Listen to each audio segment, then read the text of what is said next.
Chapter 7. Crimson Springs. William waited for the 3 longest days of his young life. It felt like she'd been gone for an eternity, and when a wagon finally came rolling into town with but 2 lone figures on its back, he wasn't sure what to make of it. He simply continued grooming Bonnie, but when the wagon stopped right outside his doors, he stopped grooming the horse and peeked outside of his stables. His eyes opened wide in surprise at who he saw. There was Anne-Marie, and with her a stranger. No knights, no Father Marcus, and no Eric. Just as he was about to call out, he caught sight of her face. She looked utterly dishevelled. Her parents burst out from their front door to greet her, and as soon as she set eyes on them, she alighted from the cart, running into their arms and releasing a cascade of tears. William ducked down below the window of the stables. He had so many questions, but now wasn't the time to ask them. Why was she so miserable? What had happened? Where were the knights? Where was Father Marcus? Was Eric okay? From where he was in the stables, he couldn't quite hear the conversation happening around the corner. He stood back up and peeked cautiously around the edge of the stable window.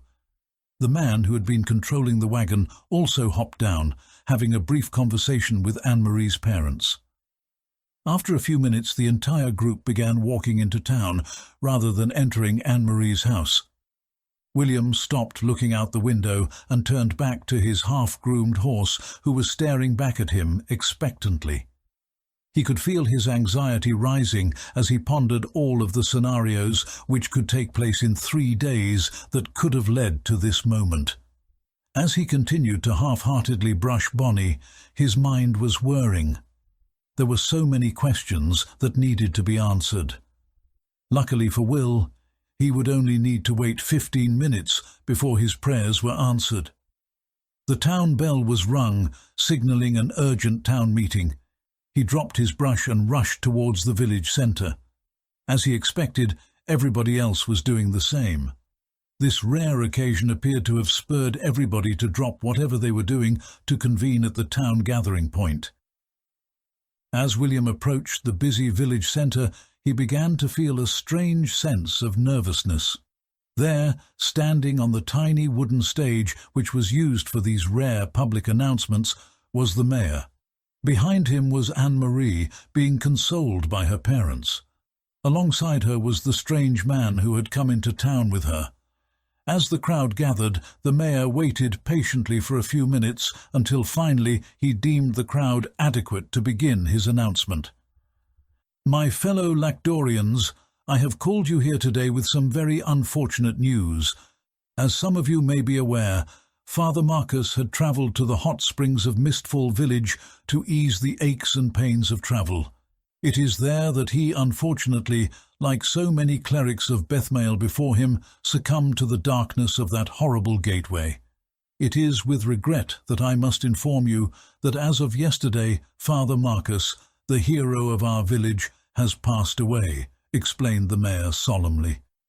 Immediately everybody in the village began chattering amongst themselves.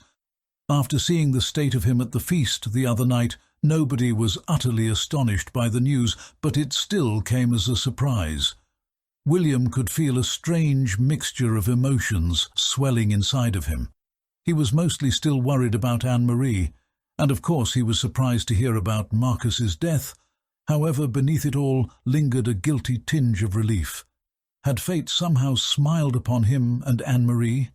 It was only when William began to think about the circumstances in more detail that a little bit of panic crept into his heart. Could it have been Eric?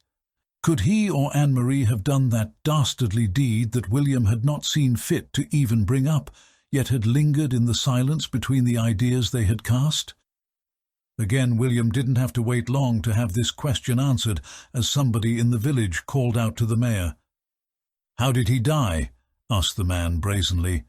The mayor raised his hands to call for silence once more. He took a moment to steady his nerves, as the discomfort of his next announcement threatened to make his voice crack. "Marcus has, well, he has done as I said, as many of the clerics of Bethmael do. He..." The mayor clearly didn't know how to phrase his answer. "He killed himself," said the outsider man bluntly. The crowd erupted with gasps and hushed chatter at this revelation. William still had his gaze locked on Anne-Marie, who was crying into her mother's shoulder.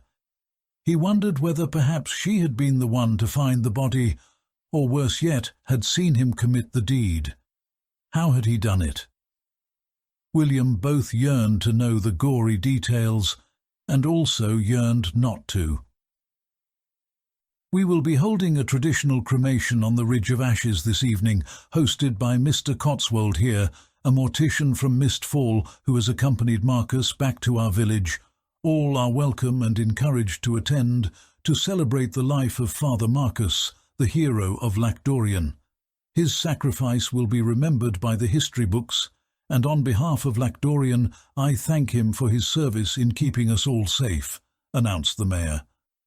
There was a moment of silence as everybody collectively reflected on Father Marcus's life before the crowd began to disperse.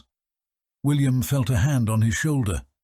He turned to see his father looking over him with concern. He must have arrived shortly after William had. "Come on, boy, let's head home," he said quietly. William nodded and followed after his father.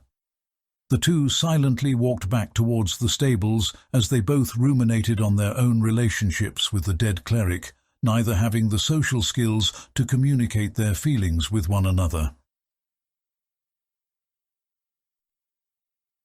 The next several hours went by in a flash. William's family had made the trek over to the Ridge of Ashes, which had been the location for funeral pyres and cremations since the village's inception. There they stood, with the majority of the other townsfolk, and quietly watched as Father Marcus's funeral pyre was lit before the sunset. As William watched the flames burning, he once again felt that strange concoction of emotions in his gut. Had this all somehow been tied up nicely? He could see Anne-Marie quietly watching the flames herself too. She wore a dark expression which he hadn't seen on her face before. What in the world had happened at that hot spring? It was too soon for him to approach Anne-Marie and ask her any questions, but he needed to know if Eric was okay. After the service had concluded, William made his way over towards the mortician that the mayor had called Mr. Cotswold. If he couldn't approach Anne-Marie with his questions, perhaps this blunt-speaking outsider could give him the answers he needed. "Good evening," said William, feeling awkward about being a random village kid approaching him out of the blue. The man raised an eyebrow and looked down over him before giving a polite nod. "I just had a couple of questions. About, you know," began William. The man seemed surprised, but then a sly, knowing expression came over his face. "Interested in this kind of stuff, are you?" "Yeah. I was about your age when I started getting curious too," misconstrued the man, making William feel a little uncomfortable. Yeah," said William, deciding to simply go along with it since it seemed to be a good way to get the guy talking. "It weren't like I've ever seen before, I'll tell you that much," said Cotswold, looking over the remaining embers of the funeral pyre, deep in thought. William stayed silent, not wanting to interrupt the man. He'd made a right mess of himself, cut off all sorts of things that ought to stay where they are, things that as a man myself, I have to say, made even me a little squeamish, said Cotswold with a gravelly chuckle. William released a fake laugh of his own in response, deftly defying the feeling of sickness he could feel forming in his gut.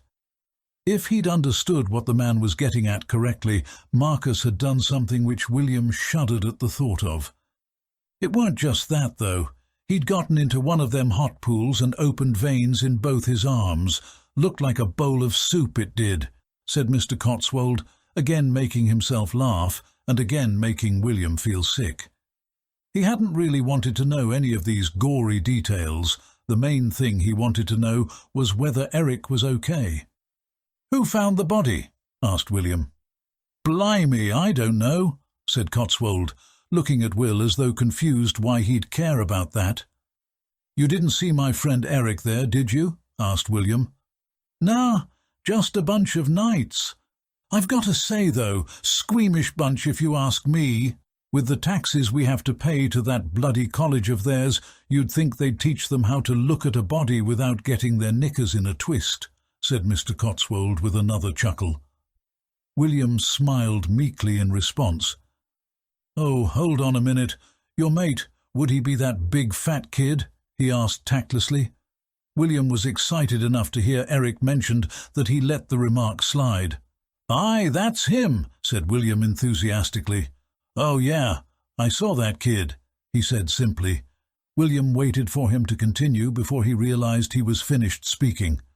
Was he okay? Asked William. Yeah, he looked all right, all things considered.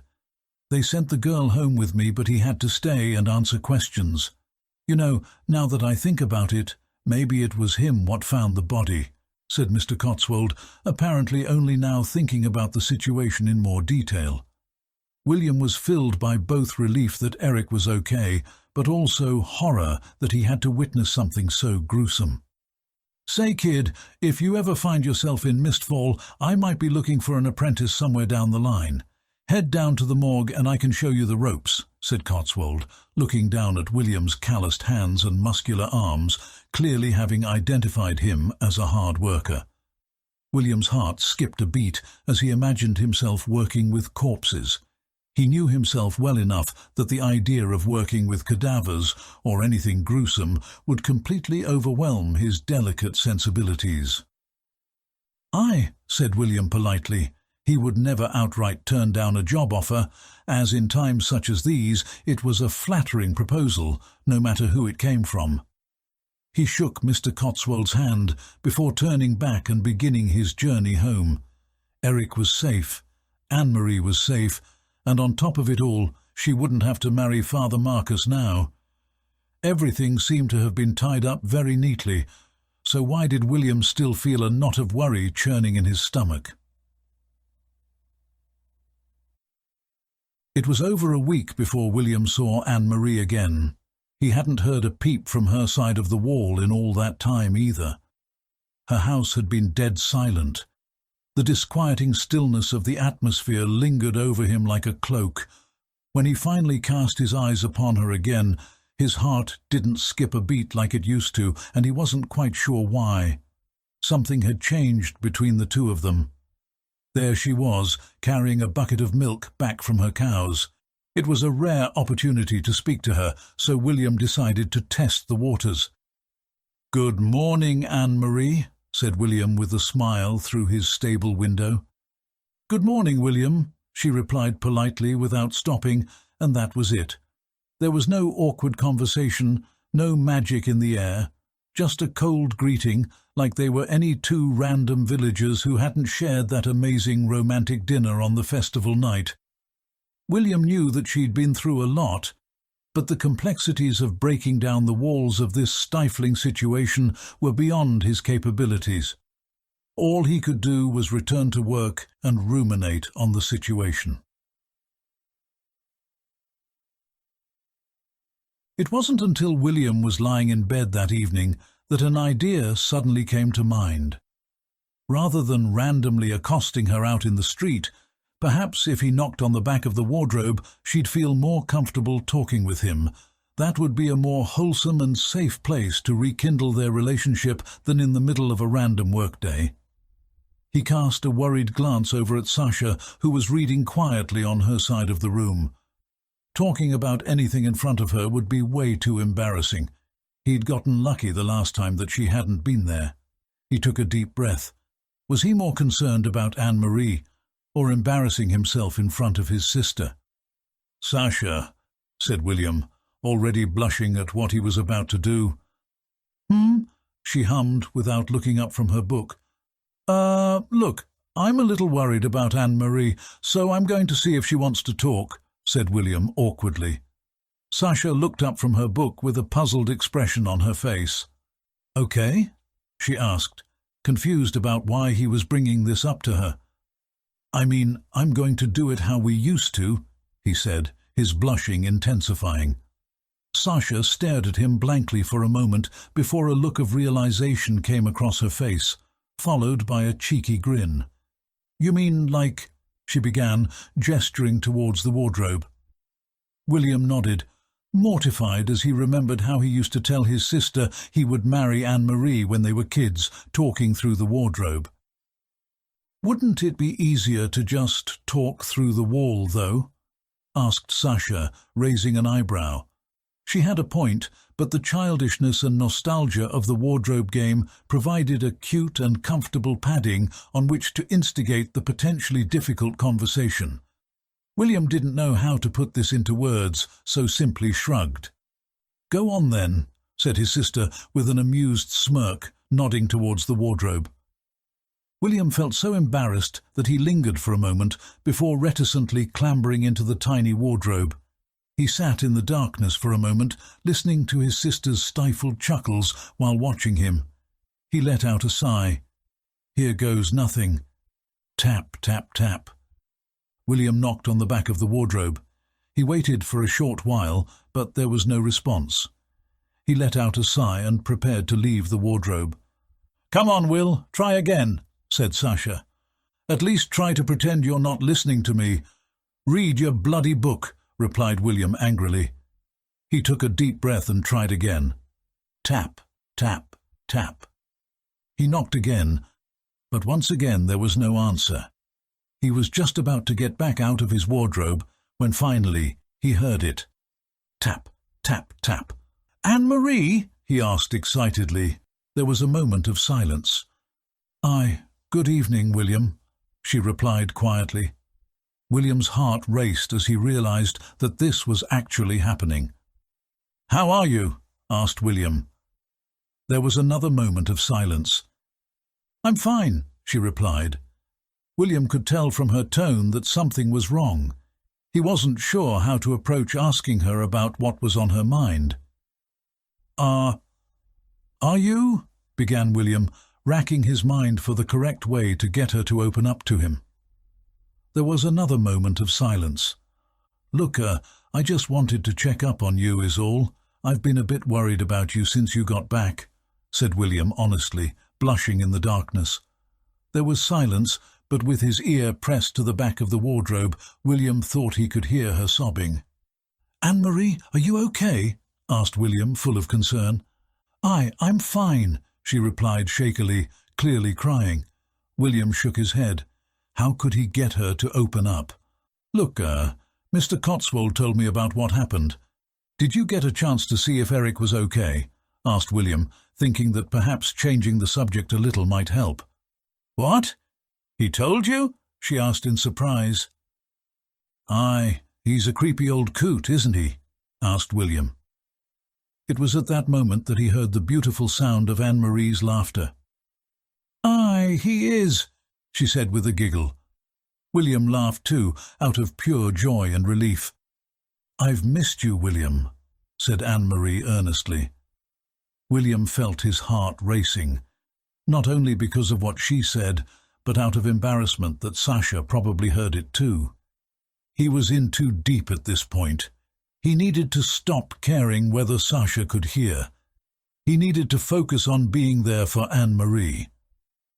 "I've missed you too," said William honestly. "I just thought," began Anne-Marie, "I just thought that you'd hate me for, well, going," said Anne-Marie solemnly. William gasped in surprise. "Anne-Marie, no, of course I don't," he began, stumbling to find the words to explain himself. "I know you had no choice," replied William, his heart aching for her to know that he understood. There was another moment of silence. "William, can we meet outside?" asked Anne-Marie suddenly, causing his heart to skip a beat. "Aye, we can," said William enthusiastically. He clambered out of his wardrobe as fast as he could, but when he locked eyes with his sister, the embarrassment of the situation suddenly overwhelmed him. She stared back at him expectantly for a moment. "Well, what are you waiting for? Are you going to make her stand out there alone?" she asked, raising an eyebrow. William felt relief swell in his chest that his sister wasn't teasing him. He nodded with a grateful smile, hurrying out the front door and around the back of their house. As soon as he rounded the corner and saw her in her white nightgown underneath the moonlight, with her long blonde hair falling over her shoulders, he finally felt that spark return. "William," she said, running over towards him and catching him in a hug. He hugged her back tightly, like he'd been yearning to since she'd left. Once again, her tears began to fall into his chest, and she began to sob, freeing all of her pent-up emotion that she'd clearly been dying to release. He quietly hugged her back, feeling her pain and consoling her to the best of his abilities. He didn't know the details of what she'd been through, but he could tell by the veracity of her crying that she'd been through a lot.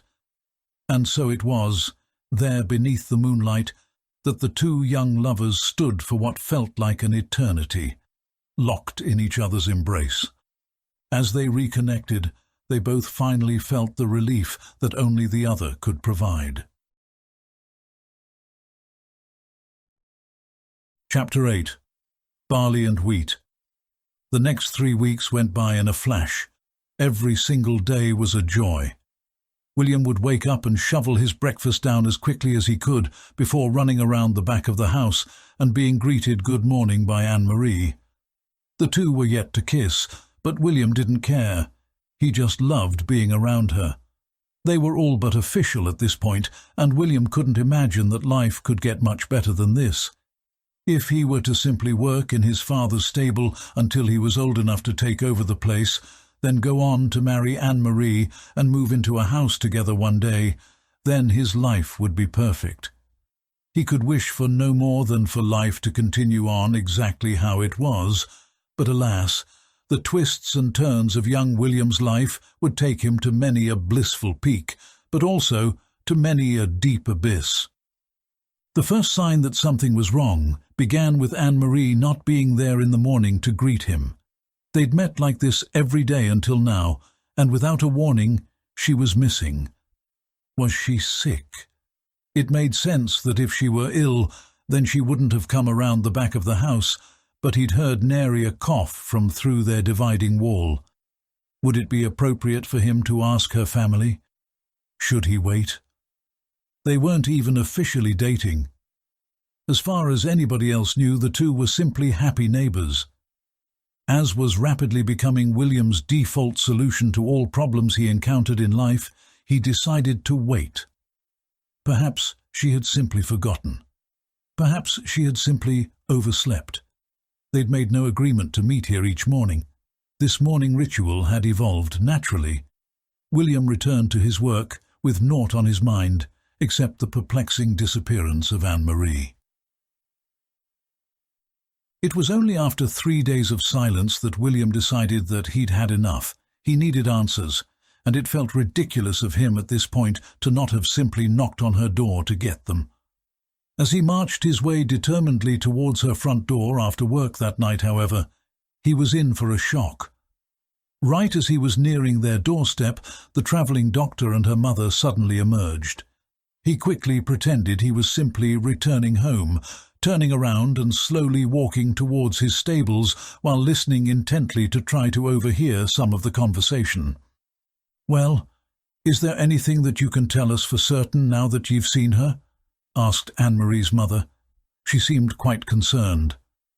The doctor let out a sigh. "Listen, the blood flow in the area is irregular, but of course all bodies are different.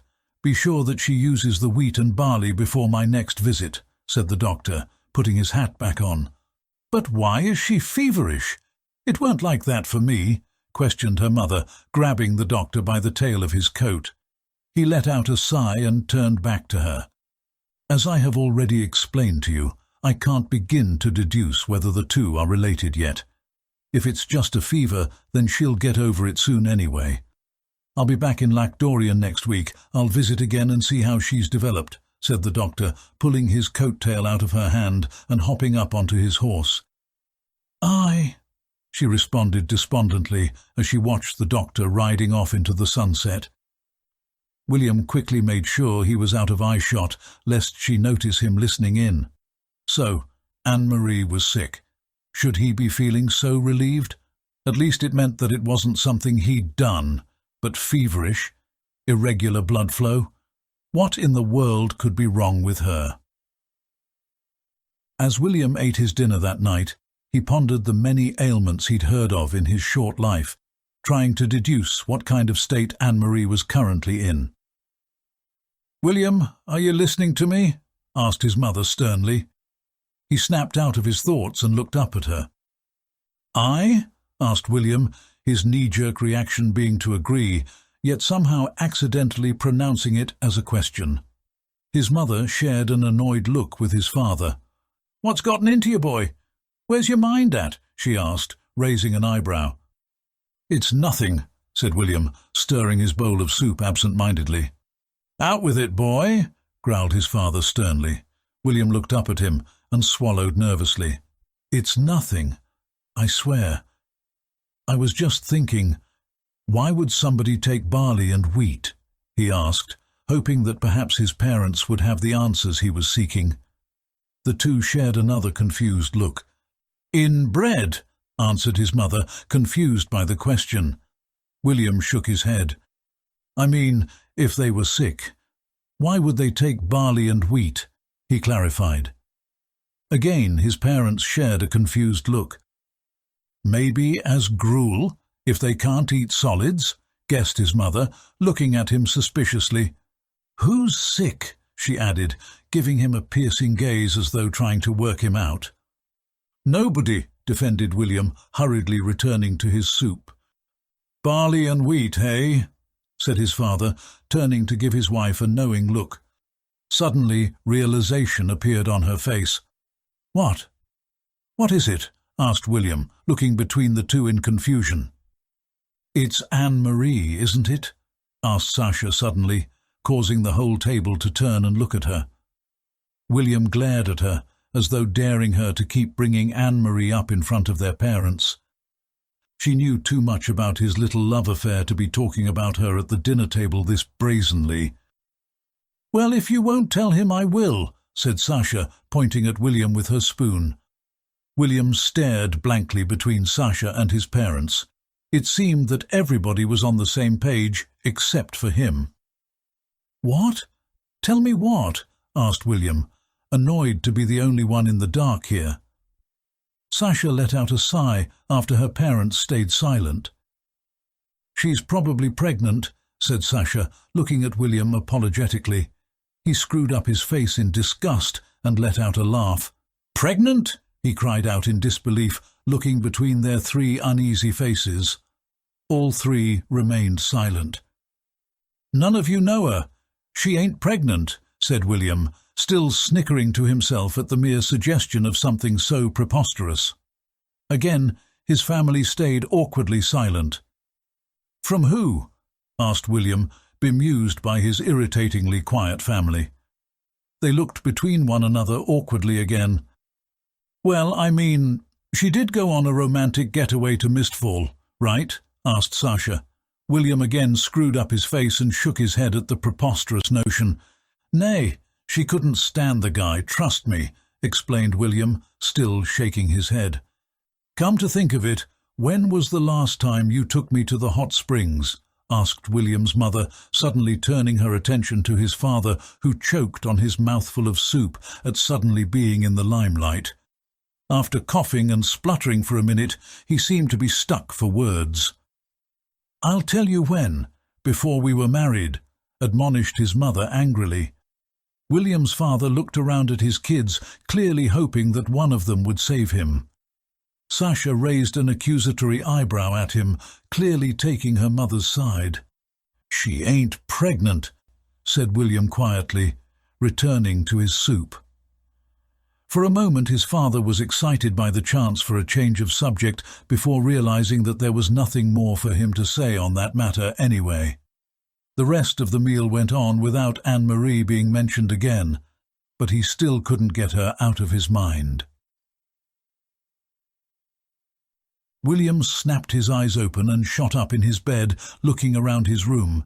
He saw Sasha sitting in her bed, looking just as scared as he felt. They'd both been woken by desperate screaming from Anne-Marie's room, which had now fallen into loud crying, with her mother consoling her. "Are ye okay?" whispered William, concerned about his little sister. She nodded, but her expression was one of grave concern. They'd been woken by Anne-Marie's night terrors for the last 3 nights in a row. Her screaming was always so desperate and full of fear that on that first night William was moments away from running to her front door to make sure she wasn't being murdered. It was only when they'd hear her mother consoling her that they'd realize it was nightmares that she was having. William's mother suddenly appeared at their door. Even she had been woken up by the screaming tonight. She looked at William and Sasha in concern and shook her head. "Ma, is there anything we can do to help her?" asked William. His mother let out a sigh and sat down on Sasha's bed. "Ma, is that going to happen to me too?" she asked, looking up at her mother searchingly. Her mother started caressing her hair caringly. "No, sweetheart. It weren't like that for me. It weren't easy. But it weren't like that," she said, continuing to caress Sasha's hair lovingly. "But if she's nae pregnant, then what do you think's wrong with her?" asked William, thankful that her symptoms were not typical signs of pregnancy. His mother looked at him and shook her head. "You stay away from her, boy. We don't know if it's contagious," she warned, raising an eyebrow seriously. William rolled his eyes and slumped back down in his bed. His mother tucked Sasha back in and gave her a kiss on her forehead before making her way over to William. "Willie, I know how you feel about her," she said, starting to caress his hair just as she had Sasha's. William rolled onto his side, facing away from her. "You don't," he said glumly. His mother let out a sigh. "Listen, Willie, I'm sure she'll be fine. You said they've got that fancy travelling doctor seeing to her, right? Don't you remember when your pa had that nail through his foot? Remember how the doctor pulled it out and saved his foot too?" she asked. William stayed silent as he recalled the incident vividly. "We thought he were going to lose it, but look at him now. He's good as new," said his mother, continuing to caress him soothingly. She kissed the back of his head and stood back up. "Both of you try to get some sleep and stop your worrying. This is what happens when you have a fever. There's a reason they call them fever dreams, you know," she explained as she left, putting William's heart at ease a little more. His mother was right. He should really be happy that she's showing signs of a normal fever. At the very least, it indicated that the pregnancy nonsense was mere conjecture, but still he couldn't help worrying. Pestilence had been the primary threat facing humanity since the Great War.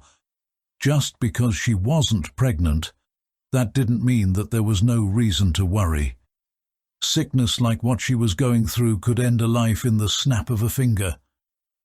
As he closed his eyes and tried to go back to sleep, he couldn't help questioning, was Anne-Marie really going to be okay?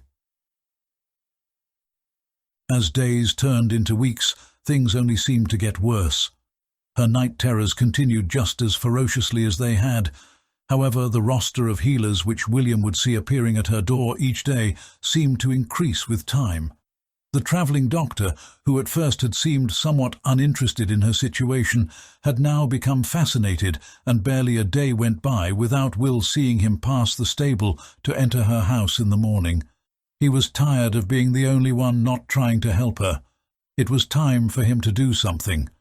It was the middle of the day, so Sasha was busy at school and his parents were both busy with their duties, so it was the perfect opportunity for William to make contact with Anne-Marie.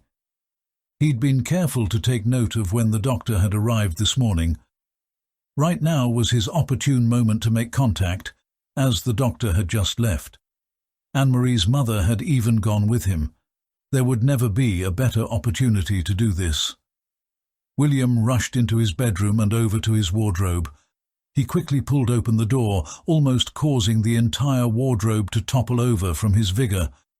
He hurriedly knocked on the back wall, not wanting to waste any time. Tap, tap, tap. He waited impatiently, looking over his shoulder to see if his father would come to see why he wasn't working. He decided to try again. Tap, tap, tap. This time he waited for close to a minute, before he let out a sigh. Was she ignoring him, or was she just too sick to answer? William's question was suddenly answered before he had a chance to follow the thought any further. Tap, tap, tap. "Anne-Marie?" William called out desperately, but the voice which croaked back at him was certainly not Anne-Marie's. "William," growled the strange, gravelly voice.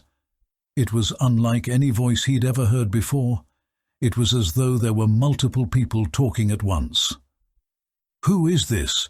asked William, a chill running down his spine as his pristine communication channel with Anne-Marie was suddenly sullied by this strange interloper. It's me," croaked the voice. William's eyes opened wide, and he swallowed in fear. Could it really be her? "Anne-Marie?" asked William, refusing to believe his ears.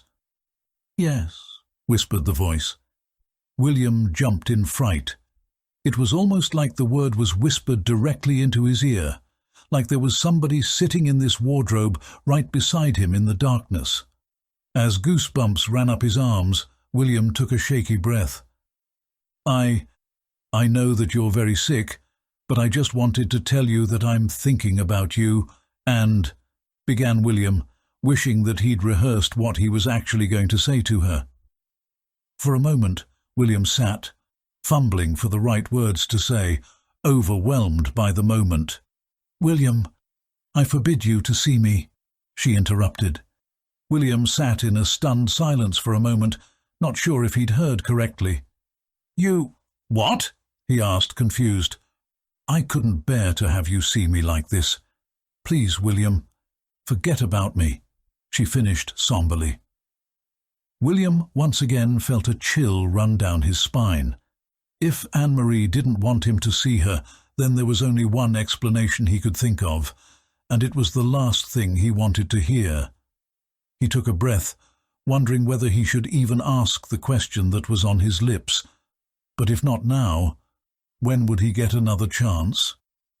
"Is it because you're pregnant?" asked William, closing his eyes in shame at the audacity of him asking this question at all. There was a long silence before the voice answered. "I didn't want it," she said shakily. William felt his heart drop. So this was the great cleric Father Marcus's final mark on the world, impregnating a teenager and then gruesomely killing himself. Thoughts of loathing and resentment flooded William's mind. "That filthy bastard," said William, balling his hands into fists as his anger at Father Marcus grew to new depths. "No, William," began Anne-Marie. "He didn't want it either," she finished. William wrestled to understand what that meant before his rage once again took over. "If you're pregnant, then he bloody well must have," he shouted. There was a long silence as William thought he could make out quiet sobbing. He was crying. He kept saying, "No, no, no, no," began Anne-Marie, her usual voice suddenly becoming somewhat perceivable underneath the gravelly tones which were drowning it out. Her sobbing grew more intense. "No, no, no, no, no," she continued, sobbing desperately. "Anne-Marie," cried William, putting his palm up against the back of the wardrobe. He was making her relive the worst experience of her life, all because he couldn't keep his stupid, immature mouth shut. "William," she said, seeming to gather herself suddenly, "I need you to promise me. Promise me that you won't try to see me," she said seriously, as she broke into a coughing fit. But Anne-Marie, I love you," said William, blushing as he finally uttered these painful words.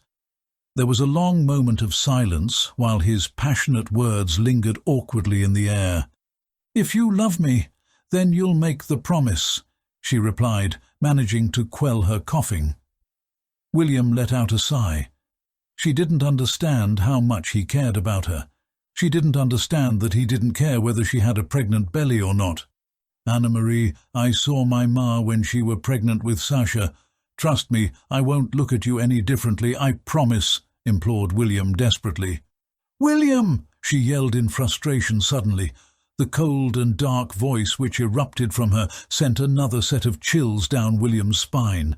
As it echoed in his head, he furrowed his brow nervously. "It's not about the baby. I am sick, William. And it's changing me. This isn't how I want you to remember me," she continued ominously, before breaking into another fit of hacking coughs. "Remember you?" asked William, suddenly feeling anxious butterflies in his stomach. He could hear by her coughing fit that she should be resting. The best thing he could do right now would be to put her mind at ease. He slumped his shoulders as he began to accept the situation. "Okay, fine," said William quietly. "Say it properly," replied Anne-Marie. William let out another annoyed sigh. "I, William Lacdorian, hereby swear that I will not try to see you," he said with his eyes closed, disappointed by the outcome of their interaction. There was a tense moment of thick silence as the weight of his words hung in the darkness. "Thank you, William, for everything," she finally replied quietly before he began to hear the telltale sounds of her exiting her wardrobe. William sat in silence as he heard her coughing grow more distant. He sat in that darkness for close to 10 minutes, ruminating on their interaction and whether he could have done it differently. Little did William know, their conversation would come back to haunt him in ways he could never, ever have imagined. Chapter 9. The Progeny of Possession. As days turned into weeks and weeks turned into months, William kept his promise, yet still a dangerous curiosity roared like a fire in his heart. As her condition worsened, both he and his sister had begun to be plagued by horrendous nightmares of their own. Although Sasha had taken to sleeping in their parents' room, William couldn't bring himself to move away from Anne-Marie's side. With the variety of healers which had begun congregating at her house, they might as well have installed a revolving door. They had collectively deemed her illness strange, and without parallel, yet not contagious. There was little more any of them were able to do, and so they'd leave as spontaneously as they arrived.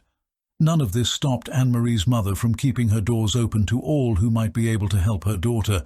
Such was her desperation.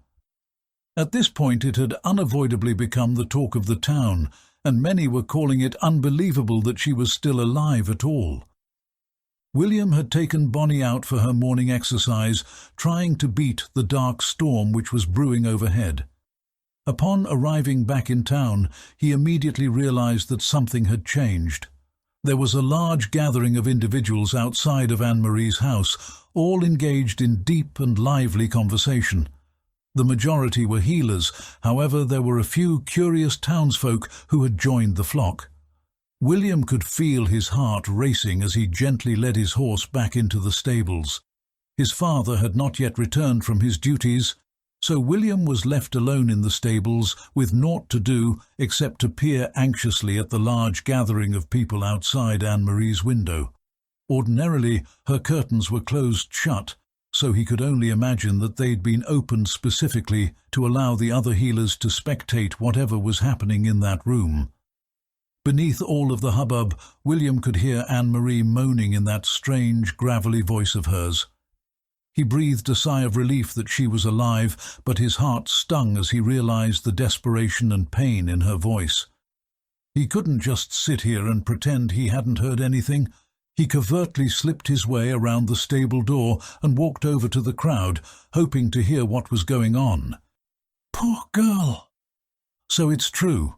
It really is the child of Father Marcus. We don't know that. She's just a girl, of course it is.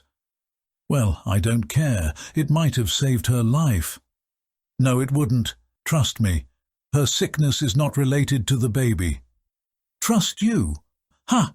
You're not even a real doctor. Why would I trust a word you said? How dare you? Just because I don't use your big city, fancy medical journals doesn't mean I don't know more than you about the human body. William closed his eyes and tried not to let himself snap at these ignorant conversationalists. To them, Anne-Marie was just a medical curiosity. To him, she was the love of his life. "What's happening?" asked William to one of the arguing healers, who looked down at him and shook his head. "None of your business, kid," he said, crossing his arms and raising an eyebrow. "Oh, could you be more repugnant? The poor boy works in the stables right there, he ought to know," yelled an out-of-town gypsy lady who had been arguing with a travelling doctor. She put an arm around William's shoulder and raised her tone as though speaking to a small child. "Sweetie, your neighbour is having a baby," she explained, smiling at him understandingly. William's heart skipped a beat. He stared at the woman in shock. "Already? It's only been 6 months," exclaimed William, counting on his fingers to make sure he hadn't somehow lost track of time. The other doctor rolled his eyes. "Yes, hon, sometimes the babies like to come early," said the woman, sickeningly sweetly. William took a step back. This could be for the best, right? Why was he feeling so much panic running through his body? Anne-Marie's screaming suddenly intensified. The crowd fell into silence as her bone-chilling shrieks filled the air. It wasn't just her strange, gravelly voice that William could hear screaming, though. It had an animalistic quality to it. "Can't any of you do something for her?" asked William desperately, looking at all of the healers standing around uselessly. They exchanged uneasy glances. "Kid, we've gotten her drunk. That's the best we can do for her at this point. Shut your mouth and—" The doctor was suddenly interrupted by an explosive rumble of thunder erupting from above them. It was enough to make everybody look upwards at the horrendously dark storm which was brewing overhead. The clouds were as black as night, and they twisted and churned over the village as though guided by something more purposeful than mere wind. There was a moment of concerned disquiet before William snapped back to reality. "Drunk? Don't you people have medicine that you could give her?" asked William, staring in anger at all of the healers around him. "Where exactly do you think we are, kid? Oxgate Hospital?" asked the doctor, snickering at William's ignorance. At this moment, rain finally began to fall, causing some of the gathering to disperse and clear a path towards Anne-Marie's window. William stared at the opening. It was as though he was being called to that window, but no matter what, he couldn't go back on his promise. He'd sworn that he wouldn't try to see her, but as he stood in the rain, hearing her mournful shrieking, the urge to be by her side and make sure that she was okay was overwhelming. "Get out of here," said the doctor, shooing William away as he looked up at the terrifying storm which was now sending bolts of lightning throughout the countryside. Even now the atmosphere was getting darker as more and more clouds worked their way over the village. "No," replied William, shaking his head resolutely. He didn't care about the rain or the thunder or even if lightning struck him right here and now. He needed to make sure that Anne-Marie was okay. As her cacophonic screaming intensified, so too did the storm overhead, sending bucket-loads of water hammering down over all those outside. At this point, most of the crowd began to scatter, leaving just 2 healers and William out in the rain. William looked around. What would be the worst that could happen if he did look through that window? It's not like she would see him. The clouds overhead were so dark that he'd have thought it was the middle of the night. He needed to make sure she had a capable doctor with her.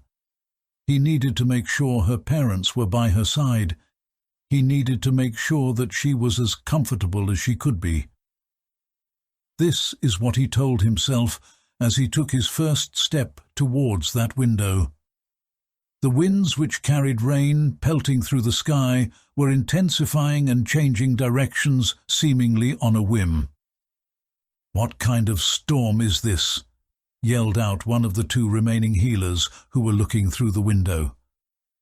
At this point, the storm was becoming so intense that even these 2 healers, who were fascinated enough by the case to stick around this long, could no longer stand out in the elements. They both retreated, running towards the town hall. William was now alone, standing in the rain. Above all of the wind, rain and thunder, he could still hear Anne-Marie's otherworldly screams. He released a frustrated cry of his own. He couldn't do this. He couldn't stand here in the rain, listening to her suffer. He needed to see her. He needed to know what was going on in that room. He got to his feet and stared at the window that was calling to him like a flame to a moth. Screw it. William marched determinedly through the mud, with rain pelting into his cheeks and lightning bolts striking around the town, his attention solely planted on that window. He took one last deep breath as he neared it, closing his eyes and centering himself for a moment. He'd be breaking his promise, but it didn't matter. He'd love her no matter how she looked. He determinedly took the final step over to the window. What he beheld on the other side of the glass was a cursed vision which would stay imprinted in his psyche for the rest of his life. Anne-Marie's parents were by the side of her bed, with the doctor delivering the baby at its end, but the figure which lay atop its covers couldn't possibly be Anne-Marie. She was emaciated to the point of looking like a mere skeleton with skin draped over its bones. Her sickly green-tinged flesh was covered in bruises and bleeding nail marks which ran down her arms and cheeks. Her eyes had giant bloody black bags under them, and most of her teeth were missing. Her hair had clearly fallen out in clumps, leaving but mere strands dangling loosely from her oozing, sore-ridden scalp. She was bent over backwards, screaming her lungs out as the baby was beginning to crown. Anne-Marie had her palms and feet placed down on the bed, her frail body writhing in agony with the little strength that it had left. As she thrust her body upwards, her head hung upside down with its top resting on the bed. It was at this moment that she noticed him. William's horrified visage loomed outside her window, lit up by the flashes of lightning outside. Her expression changed from agony to horror as the two locked eyes for a moment which seemed to never end. William dropped down below the window, feebly hoping that perhaps somehow she hadn't noticed him. "No!" she screamed mournfully as the reality of the situation set in. "You promised me! You promised!" she wailed. As she screamed, it was almost like she was a conductor and the storm a symphony, with the raging lightning and swirling clouds intensifying with every breath. As she continued releasing a hail of mournful cries, William realized that he needed to get indoors. He scrambled to his feet and dashed towards the stables where his horses were releasing their own choir of panic. William had no time to attempt to calm down the horses. He was of no mind to tend to the animals. He ran straight past the stables and into his house, slamming the door behind him. "William!" exclaimed his mother as he entered. She hurriedly ran over and grabbed him by the shoulders. "Where have you been?" she questioned, looking fearfully at the windows which were being shaken by the storm outside. William didn't even know what to say to her. He looked at his sister, who was curled up on the padded seat, looking scared from the storm. His father was nowhere to be seen. His mother noticed his panicked saccade as he looked around searchingly. "Your father was helping Wilton up at the farm. I'm sure he's fine," she said reassuringly.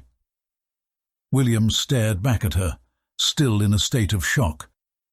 "Take those muddy clothes off, or you'll catch a—" But before she could finish, William caught his mother in a tight embrace. He fell to his knees, holding her as tightly as he could. She squatted down with him, hugging him back, while William clutched onto her with his eyes open wide in panic. He was finally out of options. There was nowhere left for him to run. There was nowhere left for him to hide. There were no more half-cocked, childish, nonsensical plans for him to attempt to save her. All that was left was pure horror as he tried feebly to fathom the situation for what it was. "William! Come now, sweetheart. What's happened to ye?" asked his mother, trying to pull him away from her so that she could assess him. He continued to cling on to her silently as his brain felt like it had stopped working. It was like the floor had been pulled out from under him and he was free falling. William's mother led him over to the sitting area where Sasha was curled up and sat down next to her, pulling William down too, so that the three of them were huddled together. It was here that William sat silently shaking as shock overwhelmed his body. The three of them sat huddled together, listening to Anne-Marie's screams beneath the cracks of thunder and lightning outside. They sat like this until Anne-Marie's cries slowly died out, and the wails of her mother took over. "Is she?" began Sasha shakily as the cries of Anne-Marie's mother dug into their psyches like a pick into ice. "No," said William, shaking his head assuredly. William's mother hugged him to her more tightly. "William, I think it's time to—" began his mother. "She ain't," insisted William, shaking his head vigorously. His mother and Sasha shared a worried look with one another as the two of them began releasing tears of their own. It took several minutes for the defensive walls in William's psyche to begin to crumble. He buried his face in his mother's shoulder, finally unable to stop himself from sobbing tears of mourning. When he'd looked into Anne-Marie's eyes, he had known it was the last time that he'd ever see her. Her body was not long for this world. Anybody who cast a mere glance at her could tell that. She'd looked as though she was already dead. The healers had been right. Even if the baby hadn't been making her sick, it might have somehow been the only thing keeping her alive.